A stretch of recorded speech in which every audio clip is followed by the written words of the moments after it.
Good morning and welcome to SimWorld today here on this August 22nd version of it. I am Marsh, joined this Thursday by J.K. Candell. Good morning, Jason. How are you? I'm doing great. Marsh had a bit of a relocation now that I'm kind of moving everywhere to cover some SimWorld U basketball. So it's kind of nice to kind of be settled in somewhere new, be giving the people what they want from a new location. I like the Yeah, Marlins hat, by the way.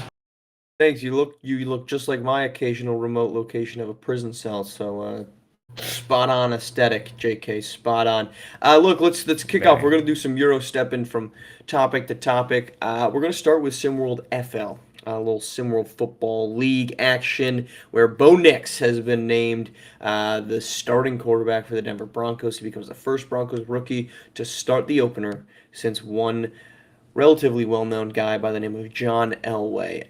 This is the second rookie that we've seen named QB1. Really, I guess third. Caleb Williams was always going to be QB1. But your takeaway, Bo Nix starting for the Broncos week one. I mean, I would really hope he's starting week one. You drafted a 25-year-old quarterback in the first round. If he wasn't able to win that job as a rookie, that would be highly concerning. But I think that I've been on record calling many players on SimWorld today frauds. Routes, I'm there not we even going go. to say Add it that to the about bingo Bo Nix. chart. Add it to Bo the Nix bingo chart. sucks. Bo Nix is a certified SWFL bust. This guy threw 16 touchdowns as his career high at Auburn, and then goes to a decent system and just turns into like the second incarnation of like a functioning NFL quarterback or SWFL quarterback.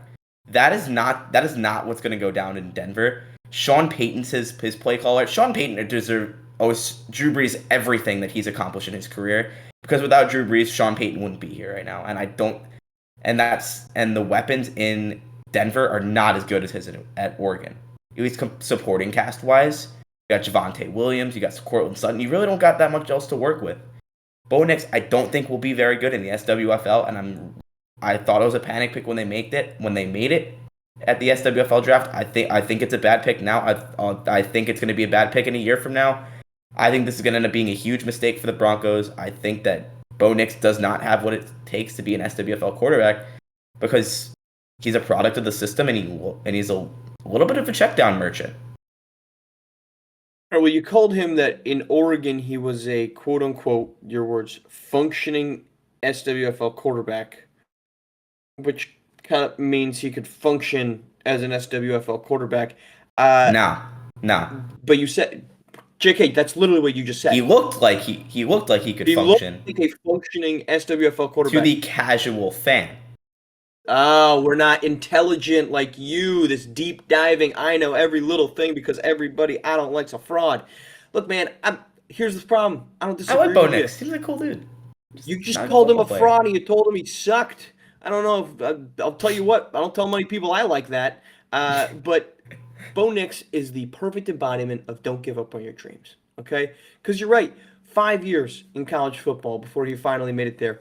But he finally made it there because he had a fantastic season to close out at Oregon. That does not mean I personally believe Bo Nix is going to be a good quarterback in the SWFL. Do I think it's a panic move? Absolutely not. Because they have no other choice. Because the previous option that Denver had was Russell Wilson, who probably should not be starting in Pittsburgh, though he very well may end up doing that because they don't have many better options, because option and door number two is Justin Fields. But this is where the Broncos are going. And we've seen this time and time again that when you take a first round quarterback, teams do not have the patience to wait it out. And I think that's a dual edged sword. Depending on who you ask, they're going to have different opinions, but I don't think there's a right answer. But you need to eventually see what you've got. And Denver isn't necessarily going anywhere. This is a team that's traded off some of their good pieces over the past few years. They have not been a contending team since Peyton Manning walked out the door. They needed some type of step forward, and Russell Wilson was most definitely not a step forward. Now, is Bo Nix gonna, rip the twine off of football? No, but I'm not saying no. I don't know. Probably not if I had to make a guess. But at the same time, there's been a lot of quarterbacks that make it to the SWFL that then turn up. Josh Allen being a prime example. But this is what you do. This is what teams need to do. They take a quarterback in the first round. Was it a reach? Maybe. But again, they had no other pathway forward. They have no other option because option their option two was just running it back with Russell Wilson and all the negative vibes that he's got going on, and just doing what they did a season ago. This is a step. Is it forward? Maybe not, but it's a step in a direction that is not standing still. And when you're a team like Denver who doesn't have the generational opportunity of a quarterback taken on top of the draft, what else are you supposed to do with a first round pick when you don't have a quarterback? Yeah, okay, we'll take an offensive lineman. Yeah, okay, we'll take a wide receiver.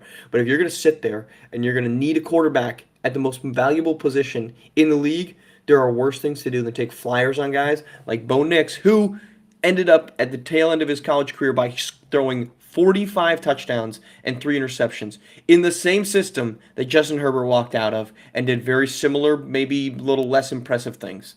I'm not really that shocked by this, but I'm also not going to sit here, a guy who hasn't played a single down in the league, say he sucks, or that I'm going to flirt with calling him a fraud. Hey, I called him a bust. I think he'll be a bust.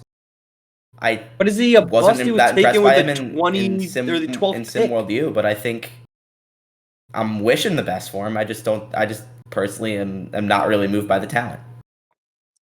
You have weird ways of wishing the best for folks.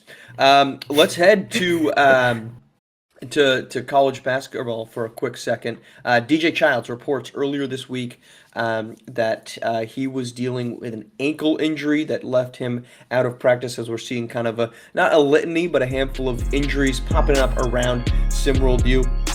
JK, any concern from his injury standpoint in the long run? I think the most concerning thing about the injury for DJ Childs is the fact that there is so much uncertainty surrounding it. We don't know if it's going to be a long-term issue. We don't know if it's going to be a short-term issue. But DJ Childs is one of the best guards in all of SimWorld U. I have faith that it will work out as necessary. If Alabama needs their freshman guards in Coco Bryce and Aiden Weaver to step up a little bit more due to DJ Childs not being able to handle a larger workload, so be it. I think Alabama's a strong enough squad. They're one of the best teams in the entire SEC that they'll be able to make it work. I think that Childs it'll be really bad for Childs because he's trying to get on SWBA scouts' radars right now. And being hurt is not really what you want to showcase. He's trying to get himself into that first round. And Alabama's ceiling might be capped. But I think that there's no overt concern until we have more information. Well, it's a weird close there. No overt concern despite all the previous things. I'm with you on that point. I think it's a little dramatic to say he needs to get on SWBA radar. He's been on that. I mean, he was an All-American last season. He's led them to a very successful season. Even if this was to call it a torn ligament in his ankle, which all reports are that it's not. It's just a high ankle sprain. That does not scare me off of a dynamic player. Now, if you're talking Achilles, you're talking ACL, sure, there's some explosiveness that can be lost. But a ligament injury, if it were to be that, again, which it's not, I don't think you're going to see SWBA scouts running away and saying, nope, we can't take this guy. I've actually, for guys that are established, preseason injuries have always been kind of a non-issue for me. It's the same thing with DeAndre Hopkins in SWFL. You know what you're doing. You know what you need to do. You know what the regular season looks like. Now, is DJ Childs a SWBA vet? No, of course not. He's in his second year of SimWorld U. But he knows what is expected of him, and he knows when he walks back in, no disrespect to any of the freshmen that have walked in the door, Coco Bryce or Aiden Weaver, but they're not going to usurp him in the starting lineup, and they're not going to take over all of his minutes. I think it's worth keeping an eye on. And I think any injury that sidelines someone during preseason is worth keeping an eye on. But the sky isn't falling in Alabama because as soon as DJ Childs is back out there, he's going to be rolling at full speed. And this team is going to be a serious contender in the SEC. And I think DJ Childs is going to be a serious contender for National Player of the Year just because of now there's an upgraded roster around him. And he's going to have one more season of SimWorld U under his belt to continue to showcase his talents for SWBA scouts. Well said. I'm hoping it's a speedy recovery for DJ Childs. I'm hoping it's not the worst case scenario, because if there's one thing that we know about these, like we talked about JJ McCarthy last time I was on the show, where it's when you see young, dynamic talent go down with injury, it's the last thing you want to see in the sport. Indeed, it is. Let's head back to SimWorld FL. We're gonna head up a north a little bit to the AFC North. Ravens, Steelers, Browns, and Bengals. Ravens obviously the number one seed in the AFC last year. The Bengals obviously made the Super Bowl 2 seasons ago. The Browns, the Steelers both made improvements to their roster. So I'm curious, in your opinion, JK, your favorite in the North and why? I know people love the Ravens because they signed Derrick Henry, but I think I'm going to go with the Cincinnati Bengals. Joe Burrow is looking the best he's ever looked in Bengals camp. Him and Jamar Chase have, I think, the best quarterback wide receiver chemistry in the entire SWFL because of their time playing together at LSU. I think both are going to have incredible seasons. I think Burrow's a dark horse MVP candidate. I think T. Higgins will end up putting on a showcase to get himself some money next offseason. I think that they brought in Geno Stone, who led the SWFL in interceptions last year. The Bengals have a good roster. We saw things not go as planned because injuries hit them. We know how talented they are, and I don't like to bet against a guy like Joe Burrow, though it is definitely difficult for me to bet against a guy like Lamar Jackson when I think both are among the upper echelon tier of quarterbacks in the league. Let's close this thing out on some unity. I agree with you there. I think the Bengals are the best team in the North. To your point about the injuries, this was a team that was rolling last season, or at least was at the very least competitive, very competitive last season prior to the injuries kind of taking over that roster, particularly at the quarterback position. But I do like the Bengals. The Ravens, I think, are a good football team, but we saw some of the downfalls of that team when they lost to Kansas City. And while I am not necessarily bearish on Derrick Henry, I'm also not necessarily bullish on a 30-year-old power back stepping in. I think he's going to be a good improvement for that team, but I'm not going to think it's a world-changing, landscape-changing signing. But the Bengals do have a lot of good pieces, and they've got what's most important in SWFL is youth at those valuable positions. T. Higgins, Jamar Chase, who you mentioned, obviously Joe Burrow under center. That's not to discredit Lamar Jackson. I still think the Ravens have got a very serious shot at winning that division, but I would be very surprised if it's not a neck-and-neck run between two of them.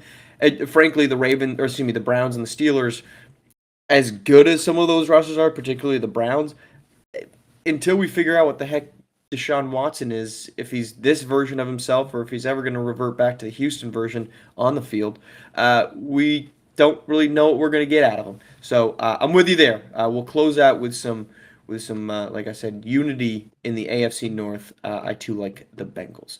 All right, that's our show. What's that? I was going to second your unity and talk about how I'm also pretty low on the Browns, the Steelers, Deshaun Watson, that the years away from football kind of saw him revert into a player we don't even recognize. It's a weird drop off. And the Steelers, I don't love that quarterback situation. I don't like Russ. I do like Justin Fields, however. Justin Fields as your two options? Are you kidding me? Those are great options. I do like Justin Fields, though. I think there's at least a little bit of untapped potential there. Untapped maybe, but good roster around him too. Let's go with that. All right, that is our show. We're coming back tomorrow morning with Rick Blaze to close out the week on a Friday. JK, good to see you. Thank you for coming in. We'll touch base with you again next week. Thank you all for joining us on SimWorld today on SimWorld TV, the only place you can see the game, be the game.